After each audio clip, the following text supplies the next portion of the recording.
Hola, mi nombre es Marta y te doy la bienvenida a mi Story Channel.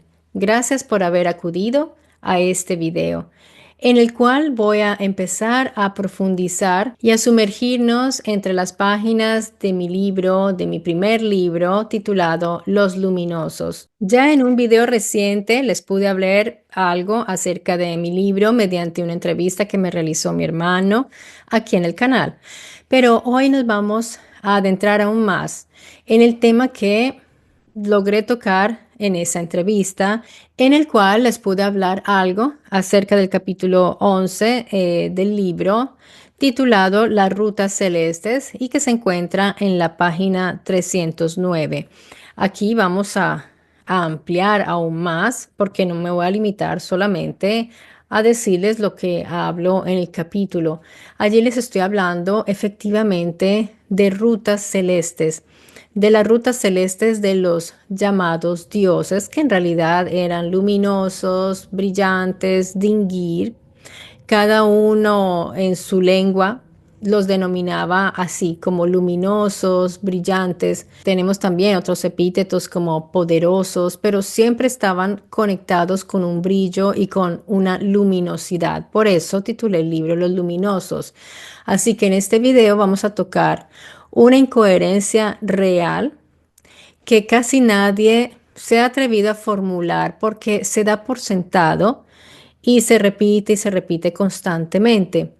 Algunos de manera inconsciente, pero muchas personas saben que de lo que se está hablando es algo prácticamente inexistente, pero no es un tema banal. Ya les voy a explicar a qué me estoy refiriendo. Vamos a buscar una explicación coherente sin traicionar ni la ciencia ni los textos antiguos, porque les voy a hablar acerca de las constelaciones. Las constelaciones no existen como estructuras reales en el espacio. Esto es algo que es una información clara para todos. Eso lo sabemos. Es información dura, ya que podemos entender que todo se está moviendo desde una tridimensionalidad. Así que las estrellas que conforman estas supuestas constelaciones en realidad no están relacionadas entre sí de algún modo. Entre estas hay distancias enormes, así que no hay una relación que las pueda unir. Si observáramos desde algún punto del universo la constelación de Orión, esta ya no la veríamos como la figura que nos muestran en esos planos, en esas cartas celestes. ¿Por qué entonces los libros antiguos hablan de Orión en culturas que jamás se conocieron entre sí? Esto es algo importante y no quiero dejar pasar este análisis y poner las luces sobre este tema que me parece a mí al menos relevante. Esto que yo voy a decir pues no les va a gustar a las personas quienes siguen fielmente los horóscopos. Yo fui una de esas personas. Sin embargo, pues es algo que me parece que debemos seguir observando, analizando, pero hay un hecho científico que es innegociable y es que las constelaciones no existen físicamente como tal, como ya les dije, como estructuras. Son realmente unas proyecciones que se han realizado desde nuestro planeta, porque desde otro lugar, desde otro punto del universo, están viendo otra cosa. Las estrellas de Orión, por ejemplo, están a distancias muy distintas, no forman un sistema en sí y no tienen relación gravitacional entre sí, así que no hay relación alguna.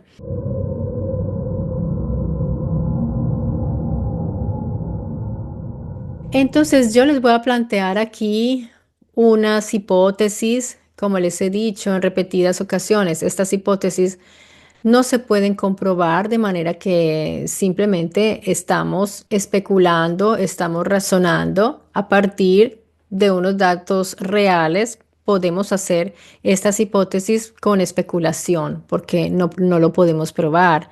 Es algo circunstancial lo que les voy a plantear aquí, pero que me parece interesante que lo hagamos juntos y puede ser significativo para todos. Analicemos, por ejemplo, el escrito más antiguo que nombra por primera vez a Orión. ¿En qué lengua está escrito este texto y qué dice? Entonces vamos a darle una revisión filológica a esto. Se trata del testimonio más antiguo que tenemos, donde aparece lo que hoy nosotros llamamos Orión. El texto más antiguo que nombra esta constelación está en lengua sumeria. No está en griego, ni en hebreo, ni en acadio, en origen. Esto hay que tenerlo claro. Aparece en la tradición astronómica que culmina en el texto conocido como el Mula Pin, del cual ya les he hablado también aquí, y que fue compilado en época asiria. Entonces está originalmente en sumerio, pero luego en acadio y luego en asirio para terminar luego traducirse como en babilonio. Pero los nombres de las estrellas y las constelaciones conservan su forma sumeria. Esto es bien interesante. Y han sido introducidos por el determinativo Mul. Y Mul significa estrella o constelación.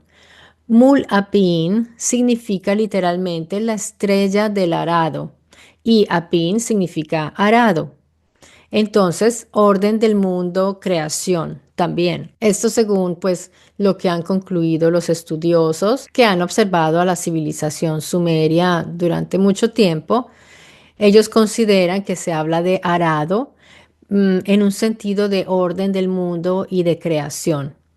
Según los estudios oficiales, las estrellas del Mulapín estaban directamente relacionadas con los arados terrestres, porque su aparición y posición indicaban cuándo preparar la tierra, abrir los surcos y comenzar el ciclo agrícola. Eran, según ellos, un marcador celeste funcional usado para ordenar el tiempo, las estaciones y el calendario con un motivo agrícola. Ese sería el objetivo según los estudiosos. Sin embargo, yo quiero lanzar una pregunta. ¿Para qué servía realmente la astronomía en esos tiempos? ¿Era solamente para saber cuándo preparar el suelo, cuándo cultivar y cuándo cosechar? Es una pregunta válida. Tengamos en cuenta que poco a poco se ha ido descubriendo que la astronomía era una herramienta administrativa, no campesina. Es decir, la astronomía no era un conocimiento que tuvieran en la mano los mismos campesinos, sino el área administrativa y las élites, los más importantes, los especialistas, los llamados sacerdotes, a los que nosotros llamamos sacerdotes. Entonces, la reflexión que yo hoy quiero hacer, aparte de ver si realmente toda esta búsqueda del conocimiento astronómico se dirigía solamente para saber cuándo cosechar y cultivar, pues también tenemos esa pregunta: ¿por qué Orión aparece en textos antiguos si las constelaciones realmente no existen? Tratándose de un conocimiento cosmológico, si nosotros seguimos esa línea investigativa de la paleoastronáutica, esos conocimientos venían de afuera, de quienes nos visitaban desde la prehistoria y quizá desde los inicios de los tiempos están viniendo por estos lugares. Entonces, ¿por qué hacer unos planos celestes donde en realidad estamos viendo unas figuras pues que un astronauta o un paleoastronauta, un astronauta antiguo no habría visto? Hay algo que es indiscutible, amigos, y es que las pirámides, por ejemplo, que son estos grandes monumentos tan misteriosos y estudiados, están alineadas con enorme precisión a puntos cardinales. También se ha comprobado que los conductos de la Gran Pirámide están orientados hacia estrellas circumpolares y regiones donde se encuentra Orión y también Sirio en ciertas épocas. Entonces está la pregunta: ¿las pirámides están apuntando a Orión o a Sirio, como muchas veces se ha dicho? Y entonces también puedo preguntar: ¿es posible que los llamados dioses, los antiguos astronautas, señalaran una región o unas regiones del cielo como referencia a los humanos, y que las culturas humanas con el tiempo fueran proyectando después sobre ellas unos significados ya muy conectados con nosotros, con la tierra en sí. Puede ser.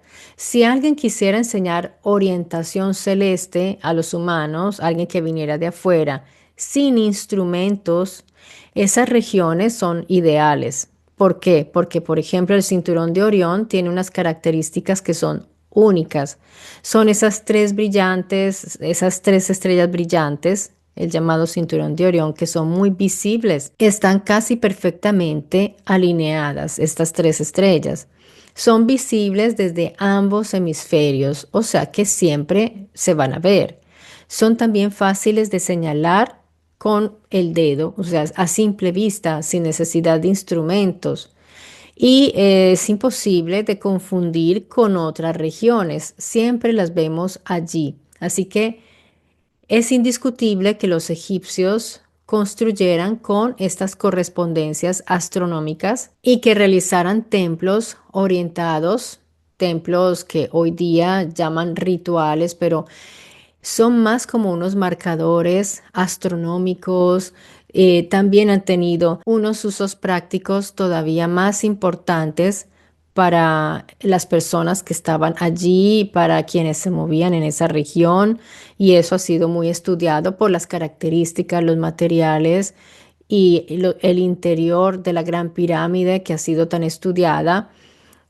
Todas esas características, no solo arquitectónicas, sino también los minerales que incluyeron, todo tiene un propósito, seguramente tuvo un propósito, o si no, no hubieran hecho esos aparatos tan complejos y tan difíciles de construir solamente para ponerlo alineado con una estrella o solamente porque querían allí supuestamente enterrar un faraón, que nunca se han encontrado faraones allí. Bueno, muy discutido los usos de las pirámides y este no es el tema central del video, pero sí se han encontrado correspondencias importantes que no se pueden ignorar. Entonces, con estos alineamientos, estas orientaciones totalmente intencionales, también se puede ver los textos funerarios, la presencia constante de las estrellas en los dibujos que podemos ver y todo lo que se ha escrito respecto al Duat, las mismas construcciones en sí de algunos llamados templos que tienen el agua y que representan ese viaje por el Duat. Eso es muy importante. Por ejemplo, hay templos, yo pongo eso entre comillas, orientados, que allí se realizaban rituales astrales y se realizaban textos funerarios con toda la simbología del Duat. Entonces, ¿por qué no ha sido aceptada la teoría de Robert Bauval acerca de la alineación de las pirámides con Orión? Porque, amigos, en egiptología, si no hay un texto que lo diga textual, literalmente, y sin total precisión matemática de correspondencia, la hipótesis no está demostrada, porque no es exacta, no es exactísima, es muy cercana a que sea perfecta, pero no es perfecta. Para Baubal, Giza es una necrópolis osiríaca, o sea, dedicada a Osiris, diseñada para reflejar el reino de Osiris en el cielo. Es como una especie de espejo. Lo que es arriba es abajo, él lo ve como algo así, en un sentido más simbólico. Pero bueno, estamos hablando, como les digo, de una complejidad enorme, de mucho trabajo. ¿En qué se beneficiarían ellos hacer eso? Eso es una pregunta importante, porque de todas maneras estamos hablando de ese tiempo. Lo hacían solo por un motivo ritual, realmente. Aunque la egiptología académica no acepta una alineación geométrica demostrable entre Giza y el cinturón de Orión, el ingeniero y escritor Robert Bauval sostiene que existe una correspondencia intencional. Por eso es tan importante la intervención de los ingenieros, porque ellos entienden de su ciencia, de una ciencia más exacta, de números, de la matemática, y las correspondencias las pueden encontrar. porque tienen la técnica para realizarlo. Los arqueólogos entienden de la simbología, pero de la historia, pero esto es importante que sea estudiado por los ingenieros y me parece muy bien. Según Baubal, las pirámides no copian exactamente las estrellas, sino que traducen en la tierra la geografía sagrada del cielo, donde Orión, identificado con Osiris, representa el reino del más allá. Entonces, también Baubal se está moviendo en ese terreno de lo simbólico, de lo ritual. Así que bueno, esto hay que tenerlo muy en cuenta. Su propuesta no está confirmada por textos egipcios, pero se apoya en una lógica simbólica coherente con la cosmovisión del antiguo Egipto. Yo diría que hay que, digamos, en toda ese tablero de hipótesis, teorías, hay que aumentar, hay que poner la de Baubal, porque son piezas importantes para ir decodificando las intenciones de los antiguos egipcios o quizás no de los antiguos egipcios, quizás de otra civilización anterior, y yo me inclino más hacia esa posibilidad. Aquí estamos hablando de los egipcios, de la civilización egipcia, pero sinceramente, amigos, ya prácticamente se ha podido entender por parte de también arqueólogos con una visión más amplia, después de ciertos hallazgos de los cuales ya vamos a hablar, porque hay que hablar de eso también, que las pirámides tienen mucho más tiempo del que se les había datado, porque las dataciones era todo convergiendo con las civilizaciones, con los tiempos y cuadraba muy bien, pero después se han ido dando cuenta, cuando ya empiezan a encontrar cosas que no convergen y que no son coherentes con la historia y que sigue habiendo muchas preguntas sin responder, es porque todavía no se tiene la respuesta definitiva y se encontraron unos pedacitos de madera que habían estado por ahí perdidos, que ya hablaremos de eso, y ahí se pudo datar porque la madera sí es biológica, sí se puede datar con carbono 14 y se fue mucho más atrás el tiempo de la pirámide, porque siempre se había dicho que tenía como 2000 años. No, en realidad tiene mucho más y mucho más de 5000 y mucho más. Hay que irnos más hacia atrás cuando ni siquiera la civilización egipcia existía como tal. Así que, ¿quiénes construyeron esto y para qué? Entonces aquí nosotros hablando de simbolismos de los egipcios, pero ojo con eso, con pinzas. Si aceptamos entonces como hipótesis que visitantes antiguos, es decir, los antiguos astronautas, hubieran enseñado a los humanos a orientarse usando el cielo, es legítimo preguntarse también lo inverso. ¿Existen señales hechas en la Tierra, desde la Tierra, pensadas para ser vistas desde arriba, entendidas y comprendidas por ellos? Entonces, esto es interesante. Aquí entran ya los grandes, por ejemplo, geoglifos, los alineamientos, las megaconstrucciones, esas técnicas reales conocidas como retirar la capa superficial oscura de la tierra y exponer la grava clara inferior. Ya vamos a ver dónde se hizo esto. Ya algunos de ustedes lo saben. No hay pigmentos ahí donde se realizó esta operación. No hay relieve. Es solo sustracción. Se hicieron estos grandes dibujos por sustracción, quitando la piedra superficial y dejando la grava más clara de la capa inferior. No hubo construcción tampoco. Las figuras solo se perciben plenamente desde grandes alturas. ¿De qué les estoy hablando? De las líneas de Nazca, de esas maravillas que hemos podido descubrir cuando se empezó a volar, cuando ya tuvimos los aviones como vehículos, pudimos apreciarlas desde el cielo. Imagínense cuánto tiempo estuvieron allí semiocultas. Entonces yo lanzo dos hipótesis. respecto a este tipo de procedimientos para ser vistos desde arriba.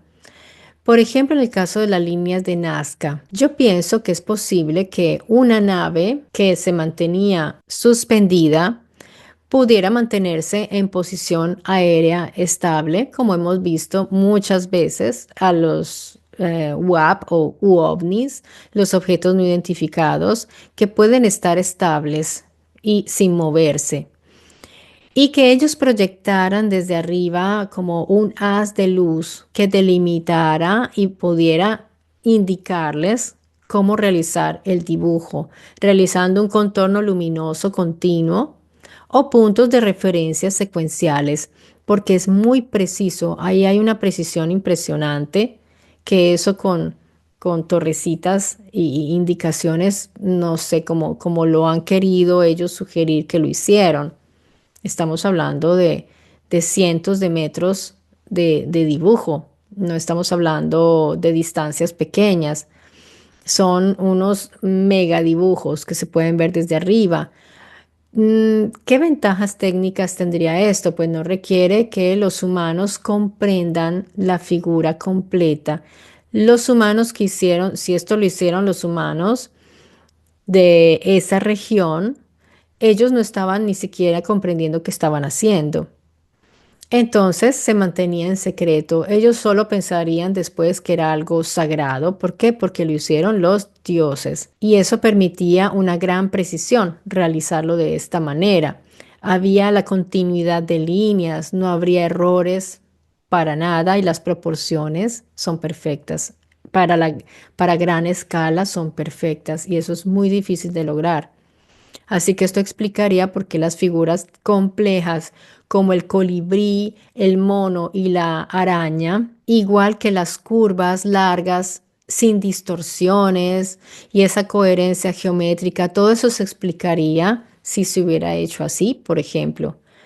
¿Cuál sería entonces el resultado? Pues como les decía, los humanos no sabían qué estaban haciendo, pero dirían, esto es una señal que ellos están realizando aquí, algo nos quieren decir con esto, pero no sabían, no era para ellos la lectura, ya que la figura final se comprende solo desde el cielo. Entonces, para los locales simplemente eran senderos rituales, no imágenes ocultas, eran senderos. Para ellos era eso.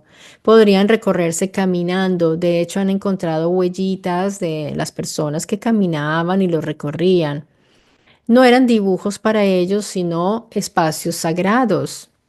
Hay que aclarar que en el siglo XVI las líneas ya estaban parcialmente cubiertas. Eso se empieza a cubrir por la arena, lógicamente, y su función ritual también había sido abandonada siglos antes.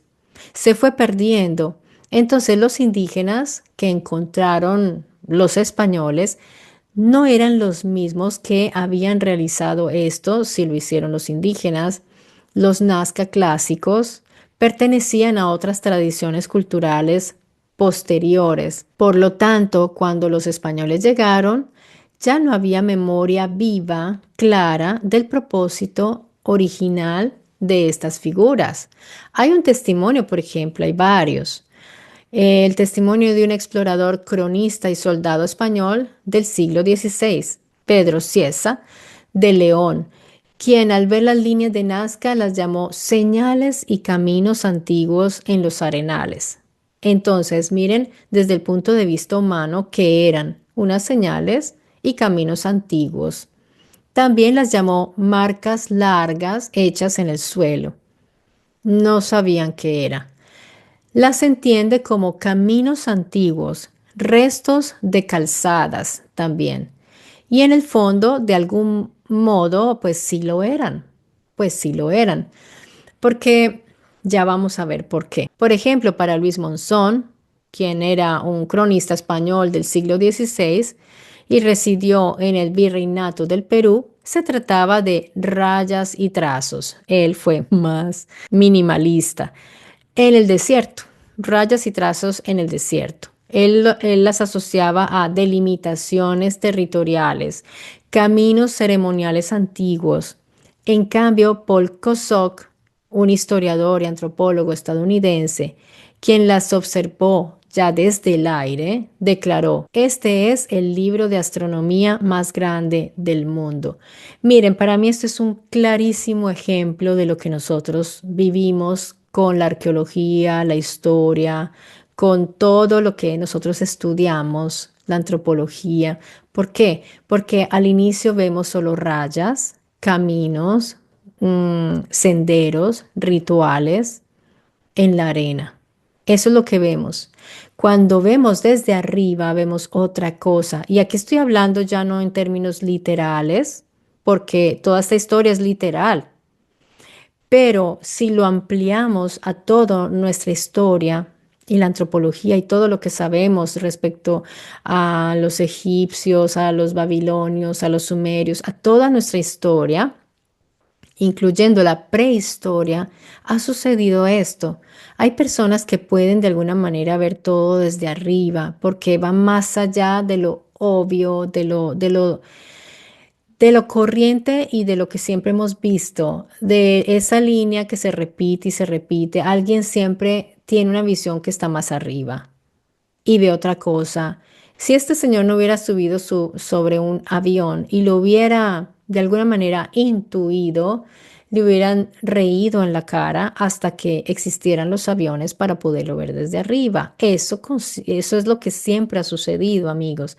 No estoy diciendo que todas las hipótesis más raras sean reales y tengan la razón, pero sí hay hipótesis basadas en observaciones, comparaciones, estudios que se han burlado de esas hipótesis y después se van a confirmar, y hay unas que están en espera por confirmarse, porque todavía no tenemos el avión para verlo desde arriba.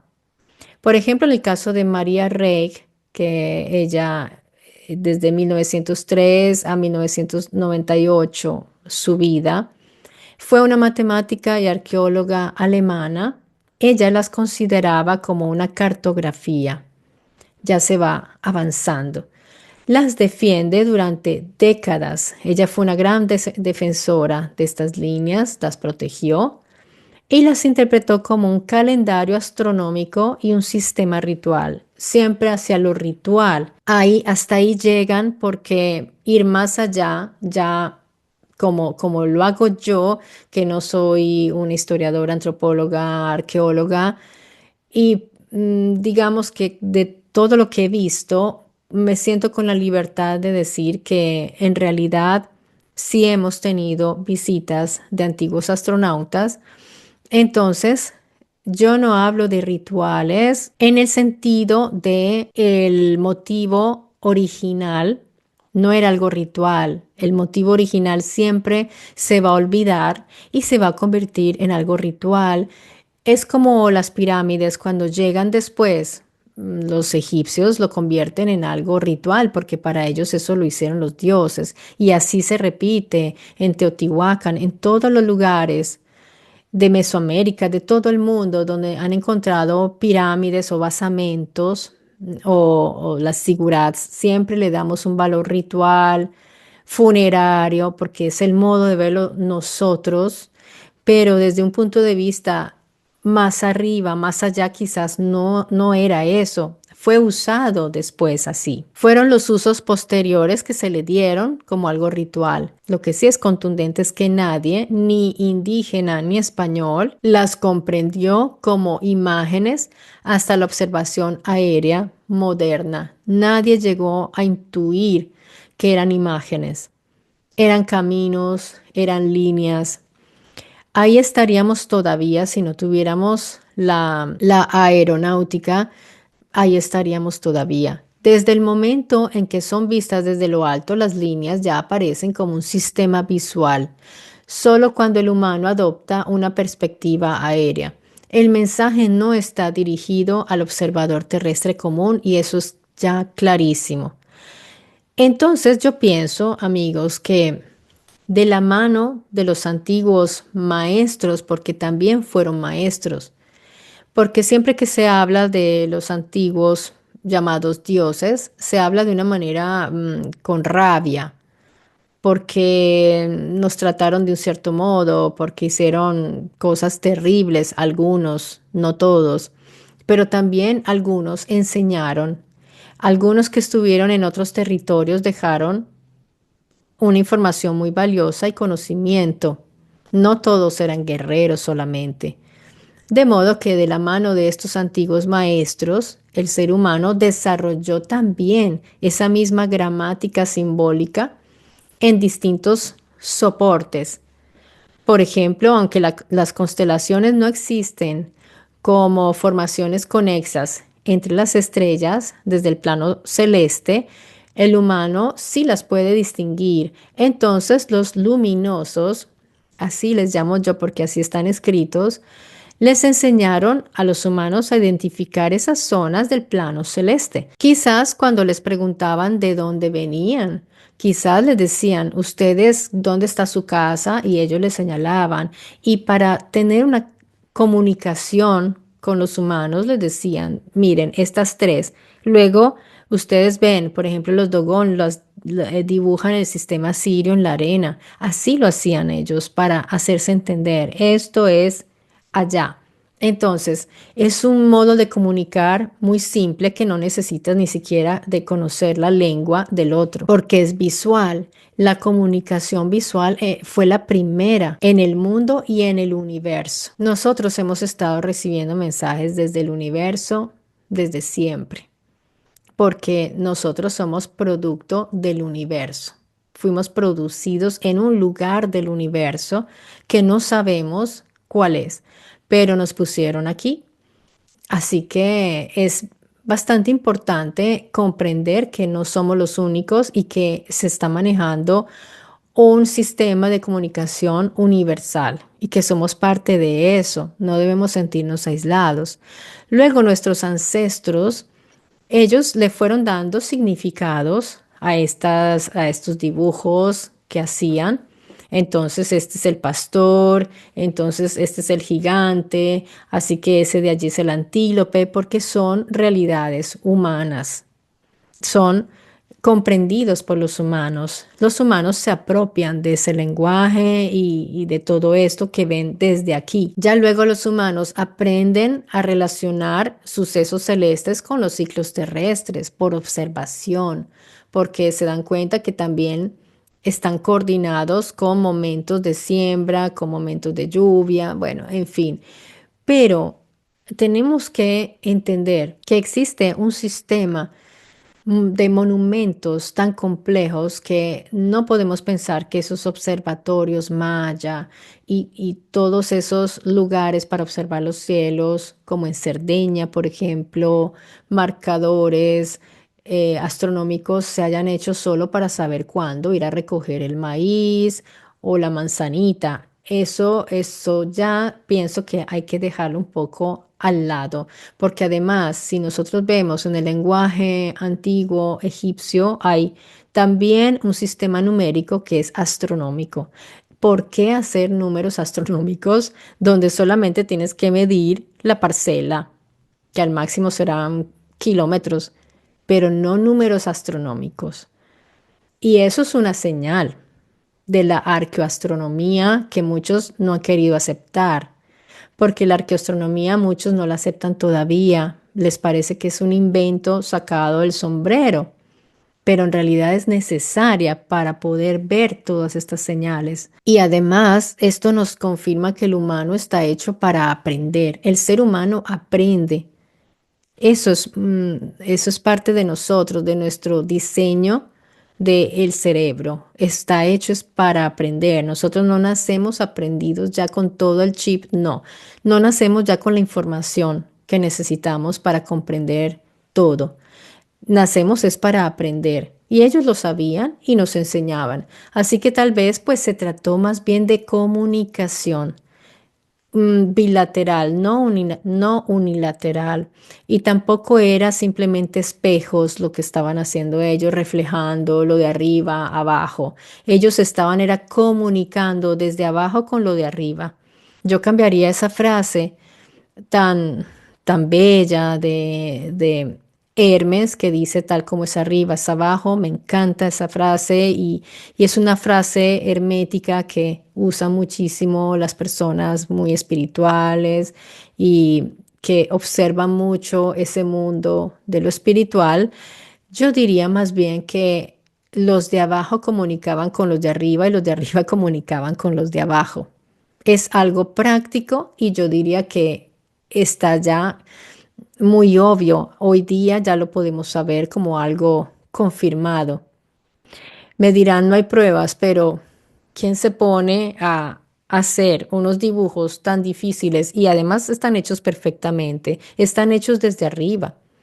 Los que lo hicieron abajo lo hicieron manualmente con guía de los de arriba. Entonces ha habido siempre un intercambio constante entre el cosmos y la Tierra, nuestro planeta y otros planetas seguramente. Tierra, cielo. Hay mapas, hay marcas, hay alineaciones de monumentos y construcciones con sistemas estelares. Hay también ciclos, figuras, patrones. Todo esto ya lo podemos ver claramente. Hay un lenguaje que no está usando palabras, sino formas, también escalas y posiciones. Son códigos. Las calzadas blancas, por ejemplo, son caminos monumentales construidos por los mayas, pues pudo haber sido igual que como se construyeron los dibujos de Nazca, quizás usaron ese mismo sistema. Y estos caminos construidos por los mayas son conocidos en lengua maya yucateca como Sacbeo, en singular saque. ¿Cómo es la etimología de estas palabras? Sac significa blanco, be camino, o sea, caminos blancos. Se encuentran principalmente en la península de Yucatán, México, y conectan entre ciudades mayas. Nuevamente, esos caminos se pueden ver desde arriba y tienen unas características muy particulares que son importantes. Por ejemplo, tiene una longitud desde cientos de metros hasta más de 100 kilómetros, como es el caso de Cobá, Yaxuná, de 100 kilómetros, más o menos. Tienen una anchura entre 5 y 20 metros. ¿Para qué? Ahí está la pregunta. ¿Por qué tenían que ser tan anchas? ¿Qué se iba a transportar allí? Porque si es para caminar, ¿por qué tienen que tener 5 metros hasta 20 metros? Miremos la calzada, la mal llamada calzada de los muertos en Teotihuacán, por ejemplo. Es impresionante. Eso parece un aeropuerto. Elevación, por ejemplo, están levantados sobre el terreno de entre 1 y 3 metros, con muros laterales. El material son rellenos de piedra y un recubrimiento de estuco blanco como para marcar. Eso es un marcador porque se tiene que ver desde dónde, desde arriba. De noche, de hecho, reflejaban la luz lunar. Desde el aire trazaban líneas rectas extremadamente claras. Es lo que pienso yo. Nuevamente tenemos una proyección de arriba hacia abajo para que se vea de abajo hacia arriba y también para que los indígenas que se movían allí y los pobladores pudieran verlas claramente y pudieran guiarse, pero sobre todo los de arriba. Ellos de pronto proyectaban su luz y con ese blanco pues se veía clarísimo esa ruta. ¿Se ven claramente desde el cielo? Sí. Hoy se identifican claramente con fotografía aérea, mediante LIDAR también y mediante imágenes satelitares. O sea que nuestros amigos astronautas también las pueden ver si quieren regresar. En terreno selvático, muchos Sakeops solo se redescubrieron desde arriba, porque obviamente va creciendo la selva, pero solo desde arriba, no caminando. Si tú caminas sobre eso, no sabes dónde estás caminando. Esto no es una interpretación, amigos, esto es metodología arqueológica moderna. Así es como los han descubierto. Varios estudios señalan que algunos Sackbeov están orientados astronómicamente, por supuesto. Conectan templos alineados, conectan estos lugares especiales o sagrados alineados con eventos celestes y reflejan conceptos cosmológicos, caminos del inframundo, bueno, todo esto que dicen que son caminos del inframundo, ejes del mundo, y esto puede ser un añadido que se le dio después, pero tenían una función práctica. En la cosmovisión maya, el cielo, la tierra y el inframundo están unidos por caminos. Entonces, amigos, pues tenemos las constelaciones, las líneas de Nazca, los Akbeob, las pirámides.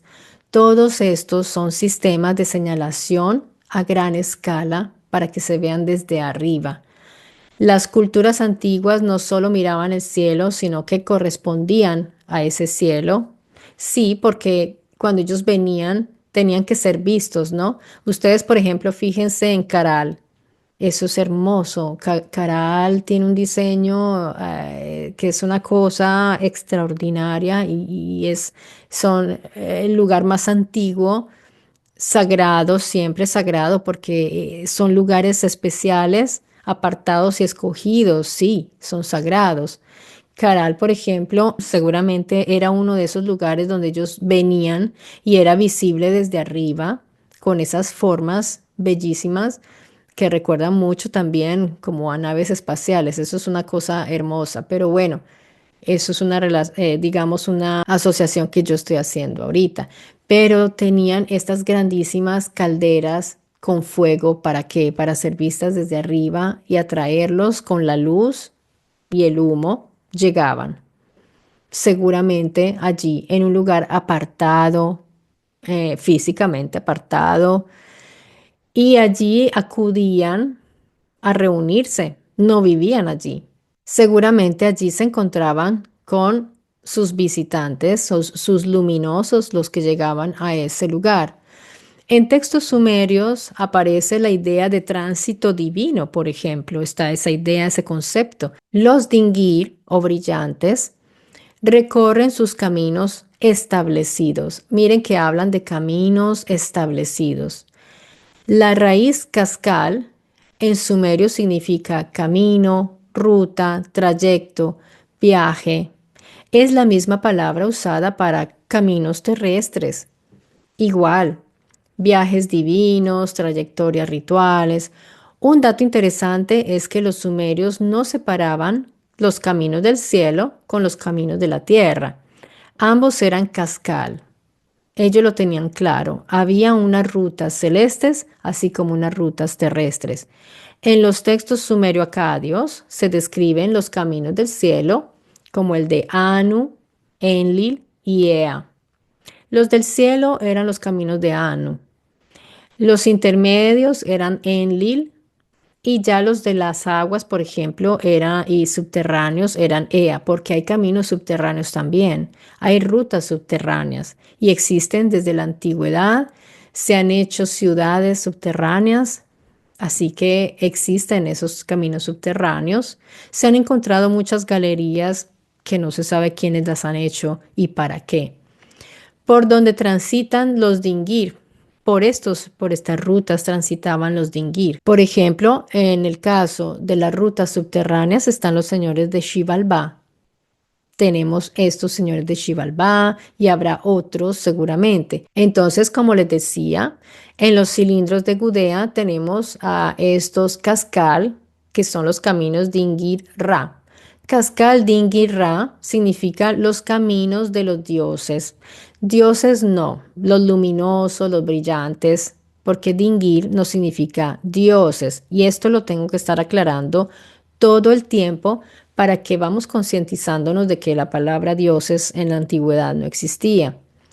Pero nosotros lo decimos así para saber de quiénes estamos hablando. Por ejemplo, otra traducción dice, los dioses, los dingir, recorren sus caminos establecidos. Los grandes dingir avanzan por sus cascal, sus caminos, los cascal. Así que está hablando de unas rutas y son rutas reales que habían establecido, así como las nuestras. Por ejemplo, tenemos esos megamonumentos como Stonehenge en Inglaterra, el Nabta Playa en Sahara, y que es del 4500 antes de la era común, y el Caracol Maya, que son observatorios astronómicos, hechos con una gran complejidad y gran dificultad. Era solamente para los cultivos realmente. Yo diría que lo de los cultivos, claro que sí, pero no tenían necesidad de observar las estrellas para saber cuándo sembrar. A ellos les bastaba observar los ciclos naturales, la lluvia, el sol. O sea, según, según la arqueología y la antropología, el humano se volvió un gran astrónomo observando el cielo para cultivar, pero yo diría que hay que separar un poco los conceptos allí, porque hasta cierto punto sí está el arado y está la cuestión agrícola que también nos llega no por intuición, porque es que no es que un ser humano está mirando cómo cae la manzana y que de ahí sale un árbol, eso no sucedió así, no es algo intuitivo. La cuestión agrícola, nosotros lo damos por sentado que al ser humano un día se le ocurrió cómo poder sembrar para obtener luego una cosecha. Entonces, digamos que todo eso hay que mirarlo con un poco de escepticismo, es decir, hay que analizarlo, no recibir todo como nos lo pasan, porque si no, pues decimos, nos quedamos tranquilos y pues entonces no hacemos más preguntas, nos quedamos tranquilos con esas respuestas. El caso, por ejemplo, de la Gran Pirámide es clamoroso porque se le atribuye a Keops, se ha hecho de todo para atribuírsela al faraón, pero hay estudios y estudios reales que han demostrado que no fue así, muy probablemente no es así. Por ejemplo, en el caso de Dixon, que fue el único que encontró algo dentro de la Gran Pirámide, en una habitación que no había sido explorada, él encuentra dentro de la Gran Pirámide, que atribuida a Keops, pero él encontró allí un gancho de cobre, encontró un bastón de madera y una esfera. Y con el tiempo, esa vara de cedro, porque era una vara de cedro, se pierde por mucho tiempo hasta que un joven la encuentra, unos pedacitos de esa vara los encuentra en la Universidad de Escocia. Un estudiante encuentra dentro de una cajita de cigarrillos, encuentra estas maderas y al datarlo, para ellos pensaban que iban a confirmar la edad que siempre le han dado a la pirámide, dató 3300 años antes de la era común. O sea que eso lo manda hacia atrás más de 5000 años y en realidad es mucho más antigua porque también se han hecho otra serie de estudios. Esas pirámides ya estaban ahí cuando la civilización egipcia se forma, ya estaban las pirámides allí. Y por eso es que no vemos tampoco los, los murales de la construcción o cosas por el estilo. En fin, pero eso está siempre ahí en discusión. A lo que yo voy es que siempre se está viendo el dibujo desde abajo. Entonces se juzga, son rayitas en el desierto. Así es como se juzgaban las líneas de Nazca, hasta que se convierten en esas maravillosas figuras cuando ya alguien las puede ver desde arriba. Yo no me cansaré de repetir que para que la arqueología cuadre con los tiempos, donde se supone que ya se podía hacer una cosa u otra, y para que podamos atribuirle las pirámides a los antiguos egipcios, se continúa diciendo que esa pirámide fue hecha por ellos y que fue ordenada por Keops, cuando en realidad las pruebas apuntan hacia que no fue así. Solo que no todos los arqueólogos se atreven a contradecir a esa línea oficial para no tener problemas. De hecho, recientemente alguien me propuso hablar respecto a esos conflictos y esas polémicas y pienso hacerlo, pienso hacer ese video. Me sugirieron hablar de las polémicas con Sahiawas, por ejemplo, que no son pocas, y, y que en realidad allí en Egipto hay como un impedimento, como si hubiera un muro para impedir que puedan entrar investigadores independientes porque son peligrosos. Investigadores que no dependen de una universidad o de una academia o de una imagen de prestigio y que no les importaría decir exactamente lo que han encontrado. Entonces los mantienen alejados a raya y les impiden entrar. ¿Ellos a quienes dejan entrar? Pues dejan entrar a personas que van a decir cosas que no van a perjudicar esa línea oficial de narrativa que ellos sostienen. Y por otro lado están esos investigadores que sí encuentran muchos elementos interesantes, pero que lo llevan siempre hacia lo simbólico, hacia lo ritual, y ahí se quedan. Se pierde el motivo original, la huella de estos llamados dioses, de quienes eran realmente, de qué hacían aquí y qué enseñaron. Porque ya cuando pasamos a lo ritual y a lo simbólico, ya ellos se desdibujan y desaparecen. Los luminosos pasan a ser una luz simbólica, abstracta y espiritual, cuando en realidad eran una categoría de individuos distinta, porque no podemos decir que eran humanos.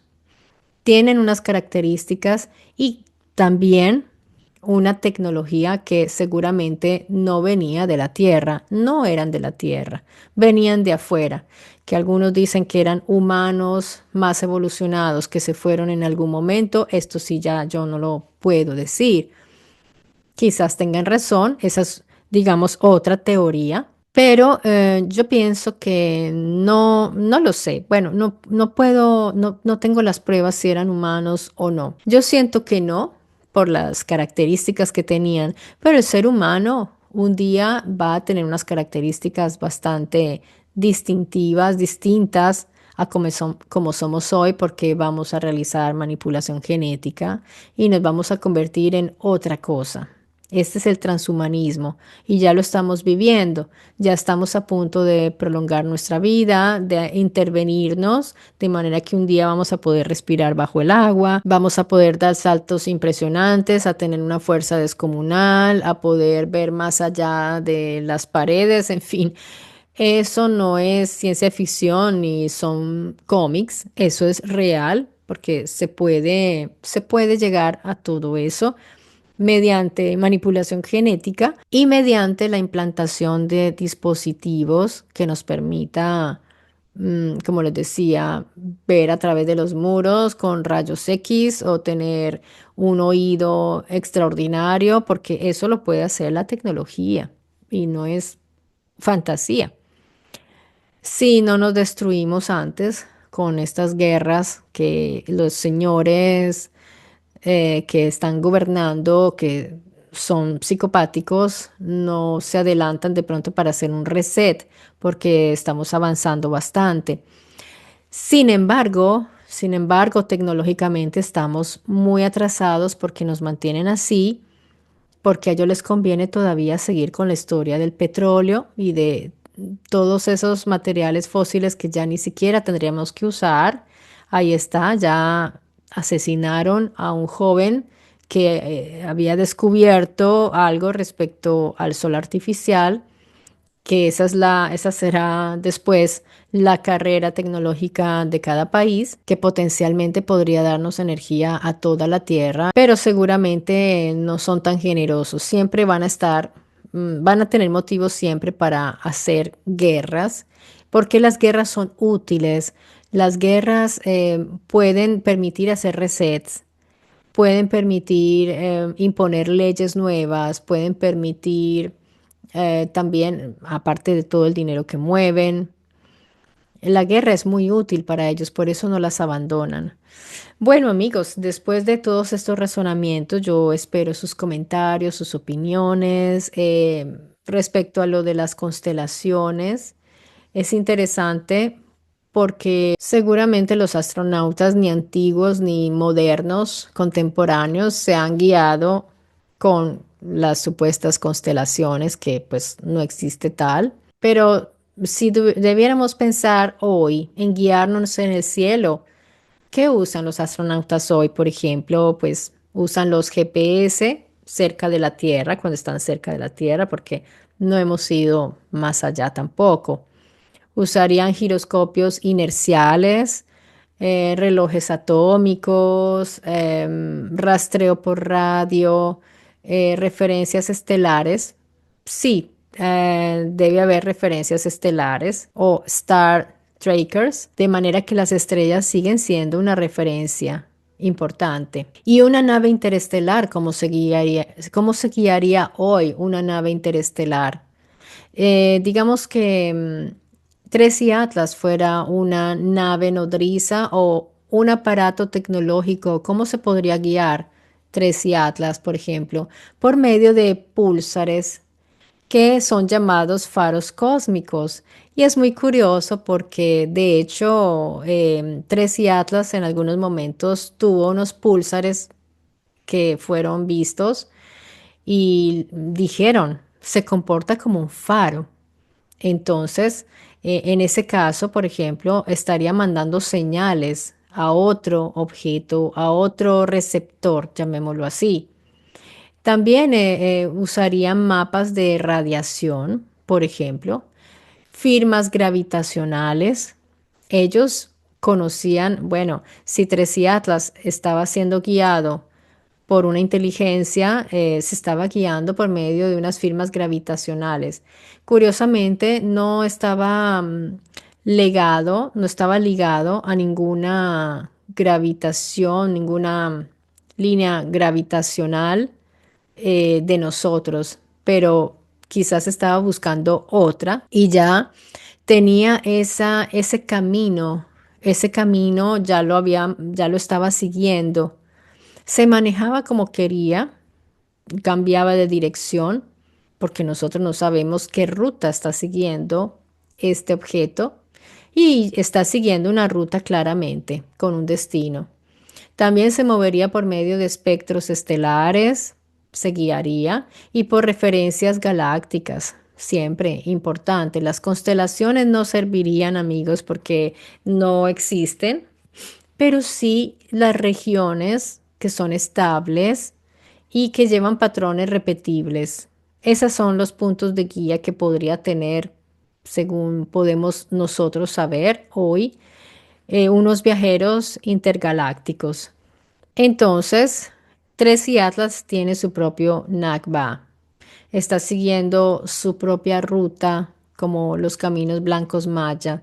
Cuando encuentra ese rastro, camino, percurso gravitacional, lo sigue y seguramente puede ahorrar, no sé qué tipo de combustible usarán, energía, qué tipo de energía use. Yo pienso que era una estructura tecnológica. Y se propulsaba porque se veía como se propulsaba. Pueden reírse de mí, claramente, ¿no? No importa, se han reído de A.B. Love, no me ofendo si se ríen de mí. Yo pienso que es un objeto tecnológico, así como lo es todo, porque yo les he dicho que todo en el universo es tecnológico, ha sido hecho. Las cosas no emergen del nada, de la nada. De manera que, amigos, pues seguiremos andando en todo esto que para mí es apasionante, es enriquecedor y bastante significativo. Y con esto los dejo con un gran abrazo y nos vemos pronto aquí en mi Story Channel. No se pierdan los próximos videos. Cuídense mucho y felices fiestas.